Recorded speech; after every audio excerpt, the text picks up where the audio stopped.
Deux ministres.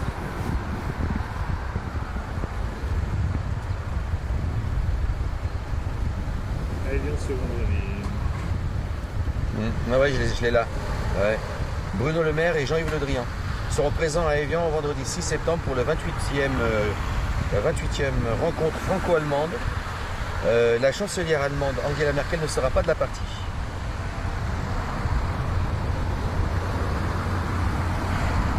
Ça a été publié le 4/09/2019. À la limite, on pourra même le montrer à l'image. Alors bonjour, on est ici à Évian-les-Bains le 5 septembre, la veille de l'arrivée de Macron du président Emmanuel Macron et de certains de ses ministres. Je crois qu'il y aura Bruno Le Maire et puis Le Drian, ministre des Armées, je crois. Tout à fait. Et puis on est ici pour parler de ce qui va se passer, sachant que à Évian, on a deux pas d'un autre événement qui est aussi important, mais qui est complètement occulté par les médias. Je vais laisser donc Raphaël expliquer la situation. Alors l'événement en question, il s'agit de Petit-Jean, qui se trouve actuellement sur la place des Nations. Mais avant d'être sur la place des Nations, Monsieur Petit-Jean est parti de Marseille le 1er juin, où il a entamé une marche jusqu'à Paris, où il a fait une halte à Genève, où il a rencontré des gens très sympathiques et intéressants qui lui ont donné beaucoup d'informations sur la suite de son engagement. Donc de là, il est parti donc sur Paris. À Paris, donc il est arrivé là-bas avant le 14, c'était le 12 juillet sur Paris pour rencontrer Emmanuel Macron, donc pour lui faire part de ses revendications, à savoir la maltraitance et les violences policières sur les médics. À savoir qu'un médic, qu'est-ce que c'est?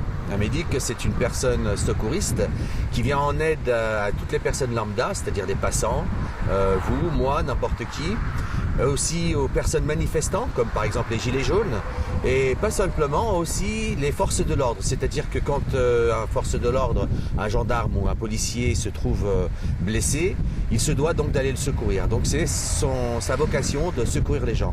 Mais le problème, il se trouve que les médics sont visés par les forces de l'ordre et ils les empêchent donc de faire leur travail.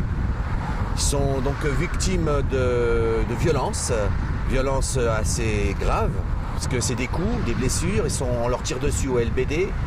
On les empêche donc d'exercer leurs fonctions. Pour exemple, en ce qui se concerne Geneviève Leguet, elle était donc au sol, entourée de police et de CRS. Et ceux-ci leur ont dit aux médics que si vous bougiez, de serait-ce que d'1 centimètre, vous serez mis en garde à vue. Donc ce qui pose vraiment un réel problème, et c'est ce que condamne Petit-Jean. Donc Petit-Jean qui condamne aussi donc, le vol de leur matériel, des amendes en veux-tu en voilà, des mises en garde à vue. Leur matériel de médic, on les retrouve sur les forces de l'ordre. On a trouvé sur la tête de certaines bacs, des casques encore avec la croix de secouriste sur la tête, ce qui est quand même assez aberrant. Donc il a demandé à être reçu par M. Macron, très officiellement avec une lettre. Celle-ci a été remise au cabinet de M. Macron et celui-ci n'a pas daigné y répondre. Et il a envoyé donc un courrier à M. Petit-Jean, lui faisant savoir qu'il était à la disposition de M. Castaner ou de Mme Buzyn. Donc M. Castaner, service de l'ordre, du ministère de l'ordre, et Mme Buzyn, ministère de la Santé. Donc on ne voit pas trop ce que ces deux personnages peuvent faire pour M. Petit-Jean, à part peut-être Mme Buzyn mettre Petit-Jean dans un asile psychiatrique à son goût. On se pose la question. Ou peut-être M. Castaner le mettre en garde à vue ou en prison pour simplement manifester. Voilà, une manifestation illégale d'après eux. Et donc, vu le refus de l'Élysée, Petit-Jean est donc reparti de l'Élysée et a fait encore quelques kilomètres pour arriver sur la place des Nations à Genève. En tout, de Marseille jusqu'à Paris et de Paris à la place des Nations à Genève, il a fait 2000 km à pied. Arrivé sur Genève, il a entamé une grève de la faim. Aujourd'hui, il en est à son 22e jour. 22e jour où il n'a encore rencontré personne. Il a fait des pieds et des mains. Quelques journalistes indépendants sont venus le voir. Des lives ont été faits. Des gens ont téléphoné un peu partout à l'Élysée pour prévenir l'Élysée que Petit-Jean était sur la place des Nations. Aujourd'hui, Petit-Jean n'est pas bien du tout. Et on apprend aujourd'hui, depuis le 4 août dernier, que M. Macron va se rendre ici derrière moi, à Évian, pour recevoir une délégation allemande. Donc je l'ai là devant les yeux, et je peux vous lire ce qui est écrit. Emmanuel Macron et 2 ministres, Bruno Le Maire et Jean-Yves Le Drian, seront présents à Évian ce vendredi 6 septembre pour le 28e rencontre franco-allemande. Donc la chancelière allemande Angela Merkel ne sera pas de partie. Vous pouvez voir à la caméra, je vous le montre. Donc c'est une vraie dépêche, c'est pas nous qui l'inventons. Il y a vraiment une participation de Macron ici derrière nous à Évian. Il sera donc à 30 km de la place des Nations à peu près, de Petit-Jean. Donc on se pose la question, est-ce qu'il va venir ou pas voir Petit-Jean à 30 km, sachant qu'il va certainement venir en hélicoptère. Évian, place des Nations, c'est peut-être 2 minutes en hélicoptère. Donc à la place des Nations, il y a un héliport, il peut se poser tranquillement. Et rencontrer Petit-Jean qui sera donc là demain et les autres jours, si la vie ne l'abandonne pas, bien sûr. À savoir que demain, ça sera le 6 septembre, jour particulière, puisque ça sera son anniversaire à Petit-Jean. Il va fêter si on peut dire, ses 49 ans. On va pas demander à ce que Emmanuel Macron fasse un cadeau à Petit-Jean pour son anniversaire, venir le rencontrer, mais venir vraiment le rencontrer avant que ça soit trop tard. On le voit tous les jours aujourd'hui, et aujourd'hui il est passé dans une nouvelle phase où il est très très fatigué, les bras lui sont tombantes, les jambes ne le supportent plus, il est allongé sur un transat, très fatigué et il a très très froid. Donc on imagine bien que sa situation est gravissime. Alors on peut faire un petit zoom parce que l'hôtel sur lequel il va assister, c'est l'hôtel qui se situe, je te passe le téléphone, pour qu'on puisse également regarder quand j'ai pris le coin. Donc HR pour les initiales, qui veut dire Hôtel Royal, on va pas se le cacher. Un hôtel de luxe de 5 étoiles. Disons qu'on ne se prive de rien, aux frais du contribuable, on va pas se mentir non plus, c'est nous qui payons. Voilà. Donc il serait quand même assez sympa qu'il y ait un retour de ce qu'on paye par nos impôts. Là on ne sait pas trop à quoi il sert cette rencontre. Cette rencontre on ne sait pas, on sait qu'à 20h il y aura un repas, ici même. On imagine qu'il y aura peut-être du homard et du champagne de haut de gamme. Du homard, des vins prestigieux, des mets locaux. Pour ceux qui ne savent pas, des mets locaux. Pas des mets locaux en un mot, hein, des mets locaux en 2 mots. Alors que quelqu'un donc est en grève de la faim depuis... Exactement. Depuis 22 jours qu'il est en grève de la faim, qui ne boit que de l'eau, rien que de l'eau. Avec aucun substitut dans l'eau, juste de l'eau ouverte par ses soins. Il refuse toutes les bouteilles ouvertes, donc il prend bien soin à ce qu'il n'y ait rien de versé dans ses bouteilles. Il ne boit que de l'eau, il ne mange strictement rien. Et à côté de ça, on va fêter prestigieusement une rencontre ici à Évian. Ce qu'il faut dire aussi, c'est que le temps s'est drôlement refroidi et c'est encore une difficulté de plus pour Petit-Jean parce que il faut qu'il lutte maintenant contre le froid et ça c'est pas évidemment. À savoir que le corps, quand il a froid, est obligé de puiser dans son organisme pour produire des calories. Qui dit calories dit calore, calore qui veut dire chaleur, pour qu'il puisse se réchauffer. Le fait de produire ces calories, cette chaleur, ça consume ce qui lui reste dans le corps. Et ce qui fait qu'aujourd'hui, à 22 jours de grève de la faim, le peu de ressources qui lui restent se consument à vue d'œil. Et on pense que très franchement, d'ici très très peu de temps, très peu de jours, voire peut-être même très peu d'heures, on risque de perdre Petit-Jean à un moment ou à un autre. Donc là on lance son appel, c'est quand même critique, de relayer à la presse, parce que la presse jusqu'ici n'a vraiment pas du tout joué le jeu, elle a occulté l'information.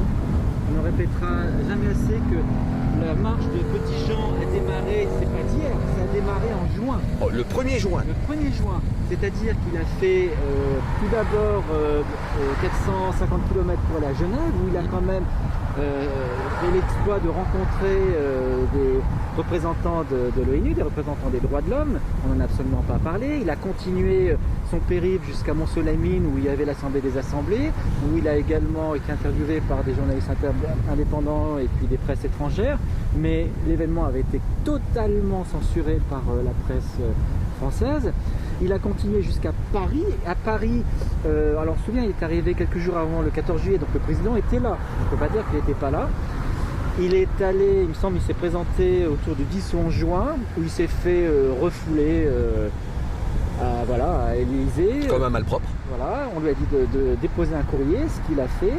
Il a tenté d'aller à l'Assemblée nationale, mais manque de bol pour lui, c'était au moment du vote du CETA, donc c'était sécurité, tout ça, il a été également refoulé. Il a tenté le Sénat, il a été refoulé. Il a tenté d'aller dans les organes de télévision, il a été refoulé par les gorilles qui sont à l'entrée. Les seuls médias, et on peut le remercier, qui ont écouté son témoignage, c'est la radio Sud Radio et RT France. RT France, oui. RT France, qui l'avait couvert sur des manifestations et puis également sur certains... quand il était présent sur Paris, une radio africaine, des radios étrangères, c'est assez rigolé, mais en aucun cas les médias traditionnels se sont intéressés à eux. Ce qui est quand même assez triste, il s'agit quand même d'un homme, un être humain. Et d'un militaire. Et d'un militaire, oui, il est tankiste. Voilà, c'était un tankiste. La France. Et donc il a décidé de repartir de Paris pour rejoindre son ami à Troyes, donc David. C'est quelqu'un qui l'a secouru le 16 mars, qui a été touché par un tir de LBD dans son œil, grièvement blessé. Depuis, il a conservé des relations parce que pour David, la vie est très compliquée. Elle a été complètement bouleversée. C'est pas anodin quand on entend qu'il n'y a pas eu de violence irréparable, c'est ça, d'actes irréparables. On ne peut que démentir ces dires lorsqu'on interviewe les gens et lorsqu'on voit le drame familial, le drame professionnel que ça entraîne d'être blessé aujourd'hui par un tir de LBD. Et je voudrais attirer quand même l'attention sur une chose, et non des moindres, quand M. Macron déclare que ce sont des blessures réversibles. Et je crois qu'il pense que nous sommes des reptiliens. On n'est pas des humains. Parce que oui, quand on arrache la queue d'un lézard, la queue repousse. Maintenant, quand on perd un œil, je crois que depuis que le monde est monde, que le premier homme est venu sur Terre, on n'a jamais vu un œil repoussé. On n'a jamais vu un pied repoussé, ni une main repoussée. Je crois qu'on n'a pas lu tous les mêmes bouquins, on n'a pas fait les mêmes cours à l'école. Il y a un gros problème, il me semble, sur l'interprétation de blessures irréversibles. Il y a aussi autre chose qui me semble encore plus grave, c'est qu'il a dit, Macron, dans l'interview de France 2, qu'il n'y avait pas eu de mort. Il n'y a pas eu de mort. Qu'on n'a pas eu de mort. Alors on ne sait pas, les 14 morts, ce qui s'est passé, c'est des accidents de la vie, ce sont des gens qui devaient mourir, on ne sait pas. Mais on peut quand même rappeler que Zined Redouane a été touché de plein visage par un tir de mortier, on peut dire ça. C'est une cartouche lacrymogène qui a fait d'énormes dégâts. Tout à fait. Que Steve a disparu le jour de la fête de la musique et ça a coïncidé avec l'intervention de la police. Et puis les 12 autres morts sur les ronds-points, on peut toujours regretter des accidents, mais il y a quand même une responsabilité politique d'essayer d'arranger les situations avant que les gens soient mis jusqu'au bout et de faire des blocages. Donc c'est très facile de rejeter une responsabilité sur un groupe. Voilà. Qu'est-ce qu'on pourrait dire d'autre peut-être qui suivons Gérard? Il y a tellement de choses à dire, il y a tellement de choses... En tout cas ici c'est symbolique d'être... Aujourd'hui, on sait qu'on vient aujourd'hui parce que demain on ne sera pas autorisé. Évidemment, Évian sera devenu un bunker, un périmètre fermé, un périmètre privatisé, qui plus est. Un peu comme Biarritz. Oui, exactement. Ça va être privatisé, mais quelque chose de bien. Il n'y a qu'à se rappeler un petit peu ce qui s'est passé à Biarritz, tout à fait, où carrément des gens ont été expulsés de leur appartement. Expulsés parce que ces gens présentaient un risque éventuel de je ne sais pas quoi, je ne serais même pas capable de dire qu'est-ce qu'ils pouvaient risquer, mais bon, ils étaient tellement dangereux d'après certains qu'il ne fallait pas qu'ils soient là, et donc on les a expulsés de chez eux. C'est quand même assez étrange, quoi. C'est affreux d'expulser les gens de leur appartement, quoi, alors que des gens qui n'ont rien demandé à personne. Cet hôtel magnifique 5 étoiles, on voit une corde, donc c'est probablement qu'il arrivera en hélicoptère. Donc on se dit que s'il arrive en hélicoptère, ça prendrait quoi 10 minutes, même pas. Même pas. En hélicoptère, 30 km, ça fait quoi 2 à 5 minutes, même pas. C'est rien, ça y tire tout droit. En hauteur, d'ici, on arrive à voir l'ONU. Hein. Avec une belle jumelle. Oui. C'est pas si loin que ça. Après, moi, ce que j'ai envie de dire, c'est que aujourd'hui, on peut s'adresser à Emmanuel Macron, non pas comme le président de tous les Français, mais simplement comme un homme qui doit rencontrer un autre homme, un homme semblable à lui, qui vient lui-même de la même planète que lui. On vit sur la même planète, il n'y a pas de planète B, il n'y a pas de solution B. Et il se doit, en tant qu'homme, rencontrer un autre homme. Il me semble que c'est pas grand-chose quand même. Quand on sait que Emmanuel Macron a proposé à un chef brésilien de l'Amazonie de venir le rencontrer, il était à sa disposition. On pourrait quand même rencontrer aussi Petit-Jean, qui se bat quand même pour une cause juste, le rencontrer en homme, pas en tant que président, pas en tant que chef d'État, tout simplement pour qu'il reconnaisse ou pas que les violences policières sur les districts Midi, il ne les reconnaît pas. Ouais. C'est simple, c'est tout ce qu'il veut savoir. C'est simplement de demander de le rencontrer et puis de dire que oui, reconnaître qu'il y a eu des violences et de faire en sorte que on les reconnaisse, parce que reconnaître les victimes c'est quand même important. Et ensuite faire que des exactions des policiers, il y en a eu, elles sont prouvées, elles ont été apportées dans un dossier à l'ONU et on ne peut pas rester comme ça, c'est pas possible. On ne peut pas rester comme ça. En France, on a coutume de dire qu'il ne dit rien qu'on sent. On ne peut pas dire qu'aujourd'hui, à cette heure-ci, Emmanuel n'est pas au courant de cette situation. On ne peut pas dire qu'il ne sait pas que quelqu'un veut le rencontrer.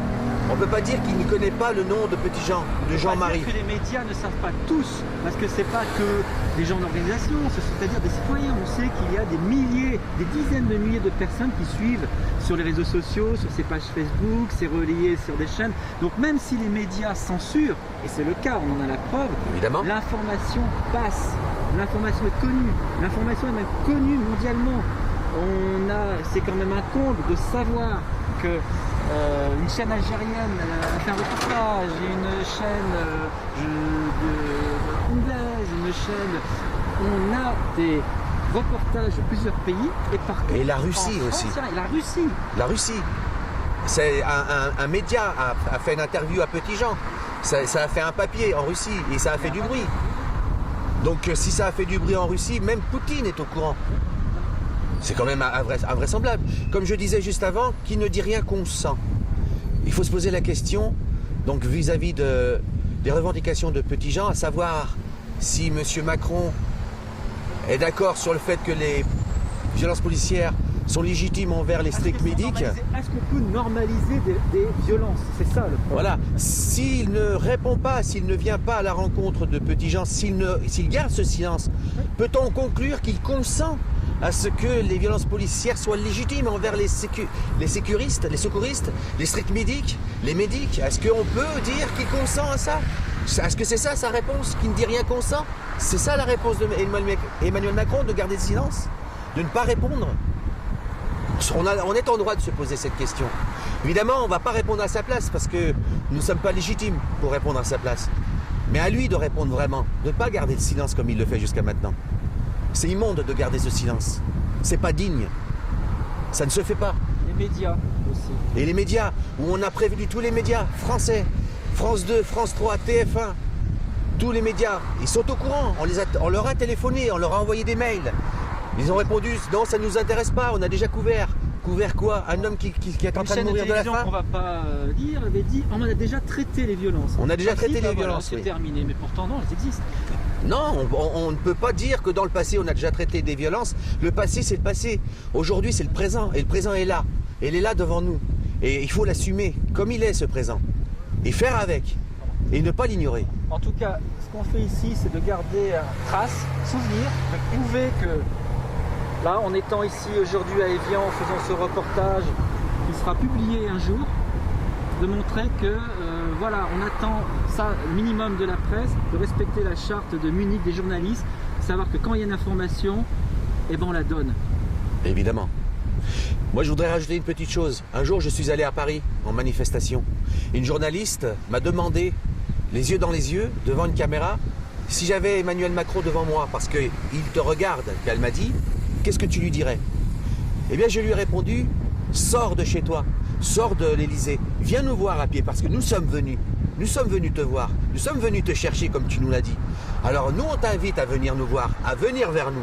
On ne va pas te faire des violences Nous n'avons pas un service d'ordre, nous n'avons pas de forces de l'ordre qui vont faire des manifestations pour te violenter.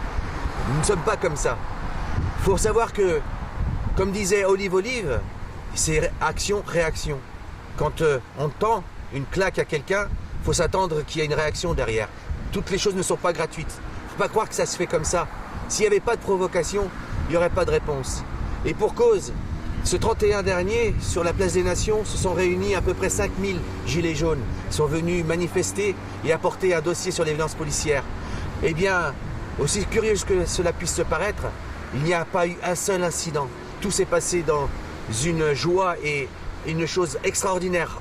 Pas de police pour violenter, pas de matraquage, pas de police suisse, pas de matraquage, pas de gaz à lacrymogène. Tout s'est passé correctement, dans la joie. Et pour couronner le tout, on l'a su par la suite, on a eu même des Black Blocs qui se sont assemblés aux Gilets jaunes. Des Black Blocs, vous l'entendez, oui. Des gens qui sont réputés pour faire de la casse. Ils sont venus pacifiquement, main dans la main avec les Gilets jaunes pour montrer que si on ne les provoque pas, eh bien, ils ne vont pas dans ce chemin-là de la casse. Donc comme quoi, tout peut être réalisable, tout peut se faire. Et se faire dans la joie et dans la main. Il suffit de pouvoir tendre l'oreille, d'ouvrir les yeux et d'écouter. Et d'entendre surtout. Entendre, c'est vraiment ça. Parce qu'il y a une pire sourd que celui qui ne veut pas entendre. Exactement. Alors sur ce dernier mot, peut-être que Gérard veut dire quelque chose. Peut-être prendre le téléphone. Bien. Attends. Il est plus grand, il faut que je refasse le cadrage. Ah, voilà. Attends, j'ai juste invité. Bien. Alors, ce que je voulais dire, c'est qu'en effet, le 31, il y a eu une chose extraordinaire sur la place des Nations à Genève, en face de l'ONU. Il y avait la place des Nations pleine de monde. Et Petit-Jean s'est exprimé justement, puisqu'on parlait de Petit-Jean. Il s'est exprimé, il a exprimé son ras-le-bol par rapport à ces médics qui donnent toute leur énergie, ils sont bénévoles ces médics.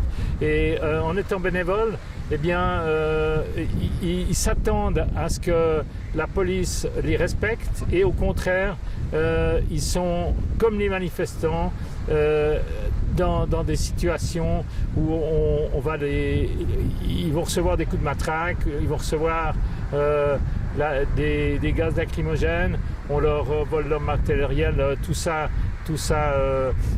Rafi nous l'a dit tout à l'heure.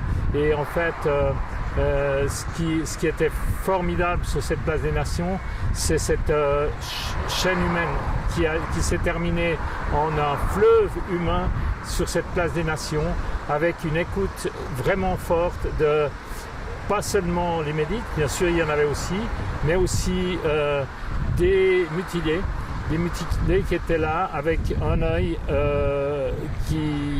des éborgnés, donc des personnes qui manquaient un œil, des personnes qui avaient eu, il y en a notre Alain là, qui avait eu la carotide, il a risqué d'avoir la carotide complètement tranchée. Il était à quelques millimètres de la carotide. Et voilà, et il y avait un certain nombre d'anciens militaires qui se révoltent. Et moi je pense que je serais Macron. En ce moment, j'aurais peur. Peut-être qu'il a peur. Il a eu peur les premiers temps, mais je pense qu'il va continuer à avoir peur parce qu'il est en train de faire de la France un pays dans lequel il pourrait bien y avoir des révoltes qui vont plus loin que ce qu'on a vu jusqu'à maintenant, parce que sa politique, c'est une politique qui privilégie la toute petite minorité. Quand on dit 1%, c'est pas ça, c'est encore moins. C'est un tout petit nombre de personnes qui ont énormément d'argent et qui manifestement sont en train de mépriser le peuple qui lui travaille pour créer en fait les biens et c'est pas possible de continuer à mépriser de cette façon-là le peuple français. Je pense que les révoltes qu'on a vues là, elles pourraient être encore bien pires. Et sans changement profond de la politique française, les Français vont aller très fort.